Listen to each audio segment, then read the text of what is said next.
Today we're going to learn how I use this ridiculous little lens that I've got. This is the PolarPro LightLeak lens. It's hooked up with the X-Pro3. I've got the Insta360 X4. We're going to take a little walk. We already did some photos. Let's take a look at those. We got Colonel Franklin Matthias. This is the guy that pretty much was in control of Hanford. He was the guy. We're using a great recipe today.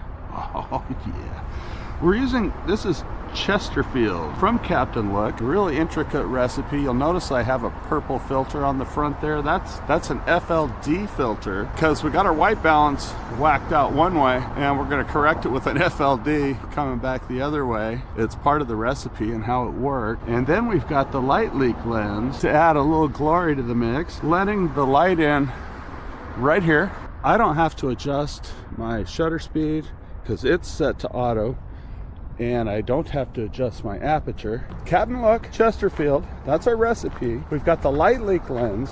Then we've got 10% Cine Bloom filter. Fade our whites a little bit, kind of give us a bit of a dreamy look. And then on top of that, we have the FLD filter. We've got the ability to add light to the lens via the LightLeak. We can also shut it off completely and just use it like a toy lens. We've got, let's see, what else we got going on? Oh yeah, here, flip you this way.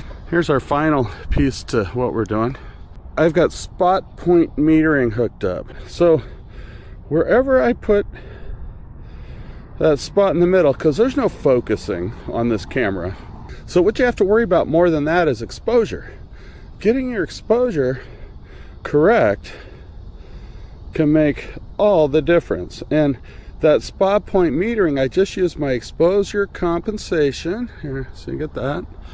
I use the exposure compensation dial right here if I need to, but mostly I just keep it in the middle because I don't have to worry about where I'm focusing. I just have to find the light right. So anyways, that's our setup. It's quick, there's no focus involved, there's no exposure involved, except that I can determine it by moving the camera to and fro. And then I can add LightLeak for dramatic effect. As far as the little lens goes, it's got a classic early digital look to it, which isn't all bad. It creates a little blur on the side. We can actually, create a blur of sorts. Now this is about 40 millimeters on the Fuji. A better option for me might be the 16 millimeter. I don't think I'm interested in the 50. There reaches a point where this type of lens can lose its charm. I'm gonna give it a go right here.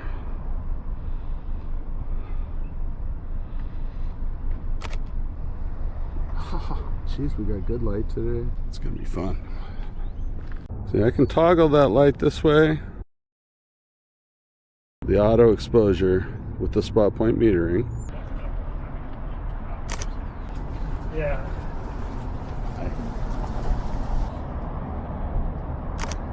Yeah, it's kind of like you know what you know when you find the exposure with these CAPTN LOOK recipes. All right, we got some nice mixed lighting going on.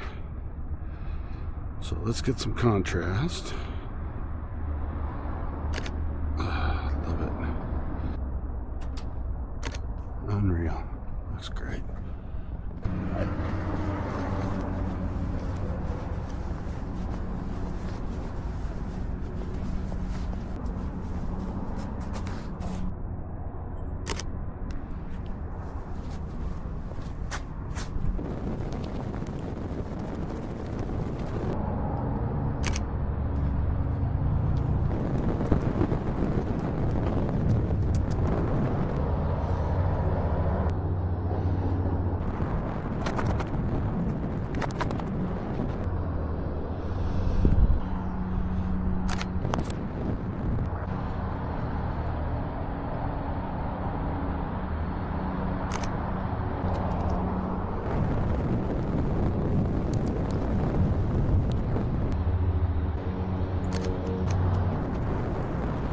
Trying to expose this so I can see the neon.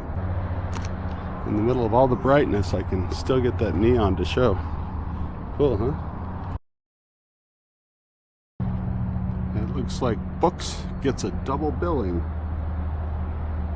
Way to go, Books.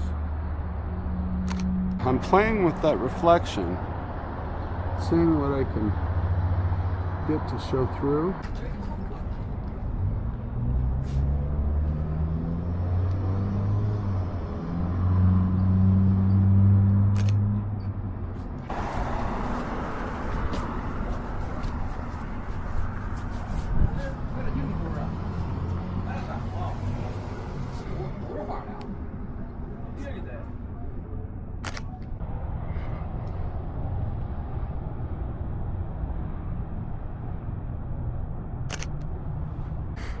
There's a few things that I just want to share with you real quick. I know I'm talking a lot. I'll totally stop here in a second and let you go.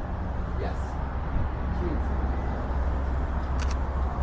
Jeez. Old sign from the Rexall drugstore that used to be there. So we're gonna get a shot of that. This is some old neon right here. Yeah, okay.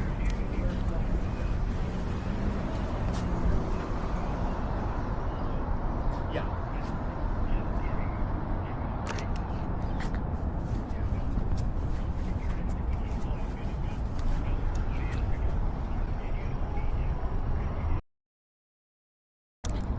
Okay, well, that was fun.